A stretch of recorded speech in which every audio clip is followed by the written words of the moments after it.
Was the story of Jesus Christ, in fact, based on that of a pagan god?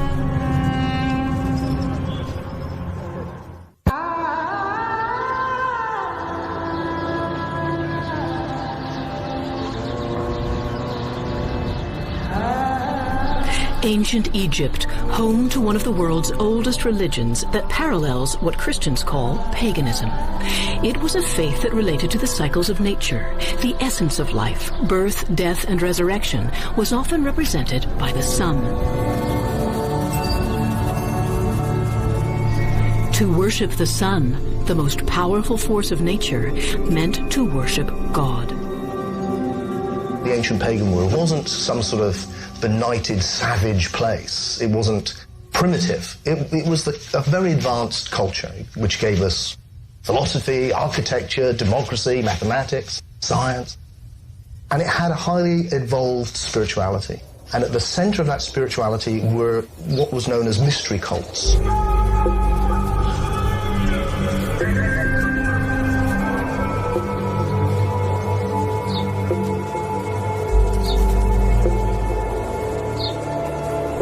At the heart of these cults were mysterious sun gods, half god, half man-like figures. Stories about them were written in hieroglyphs on the walls of the pharaoh's temples. And at the center of the mystery cults was a myth. And the myth is about a dying and resurrecting God-man, or son of God. And if you look at the story, you see that this God-man is born of a virgin and God, sometimes on the 25th of December. He changes water into wine at a wedding. He performs other miracles. He has 12 disciples. He teaches a doctrine of love. He upsets the status quo, the religious authorities. He's put to death at Easter, sometimes through crucifixion. If you look at the cover of our book, there's a picture of a figure that looks like Jesus, but it's not. It's this pagan dying and resurrecting God-man. And then, of course, he comes back from the dead, and if you want to commune with the God-man, you take bread and wine symbolizing his body and blood. But that's not Christianity. This is paganism pre-Christian.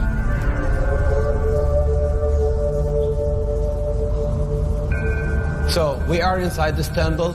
We call it the bear's house or the bear's room. So here in front of us, some scenes showing us. In the Temple of Luxor, ancient hieroglyphs describe a mythical mystery tale about a divine conception, or what Tom Harper claims to be a virgin birth, where a mother delivers a child in a cave, and 3 sages come to visit the infant deity. It's remarkably similar to the story told at the Church of Nativity, except this one predates it by almost 2,000 years.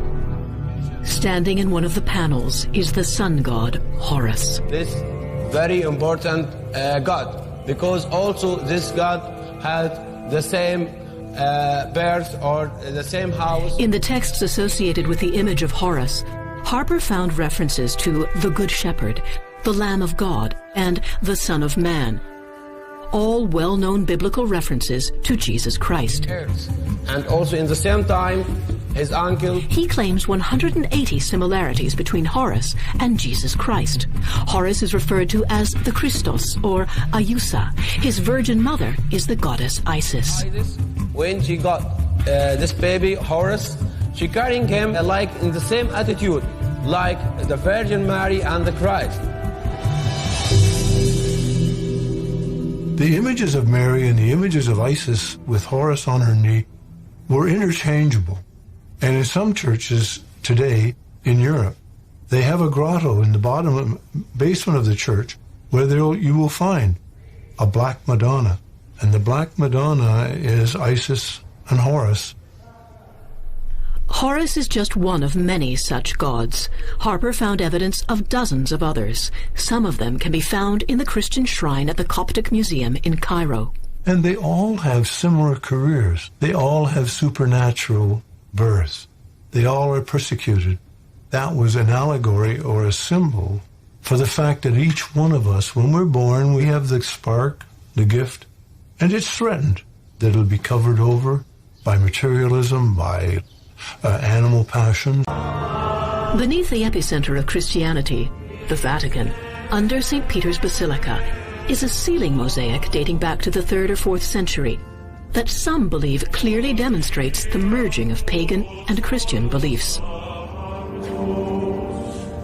There's a picture of Christ sitting in a chariot, sun god, with wings and everything, right underneath St. Peter's Basilica itself. In fact, in the catacombs of Rome, there are many wrapped figures of mummies which they can't tell are supposed to be baby Jesus or baby Horus. And in many cases, they have a sun disk right on. Within the walls of the old city of Jerusalem, the Church of the Holy Sepulchre was built by Emperor Constantine over the site of a pagan temple. In 326 AD, he decreed that this was the exact location where Jesus Christ died and was later resurrected. Millions of Christian pilgrims accept his words as absolute fact. External evidence in the form of several passages of ancient historical text that refer to a Christ-like figure. But others aren't so sure and believe many of these texts are ambiguous or outright forgeries.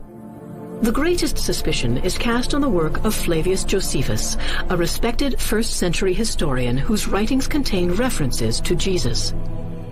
The one passage in Josephus, which on the face of it really does sound like a very strong piece of evidence for the existence of this man, because here's a Jewish historian who gives us some real interesting insights into this figure Jesus, until you critically analyze it and very quickly realize that it turns out to be a very, very crude forgery. Many scholars claim that in the 4th century, on orders from Constantine, the work of Josephus was reinterpreted to include those references to Jesus Christ. The man assumed to have altered the text was Bishop Eusebius, a powerful figure in Constantine's court. It was just a time of great fraud. All the history of that first important naissance of the church is told by the pet theologian of Constantine, Eusebius. And Eusebius makes no bones about the fact that he has made everything right for the church.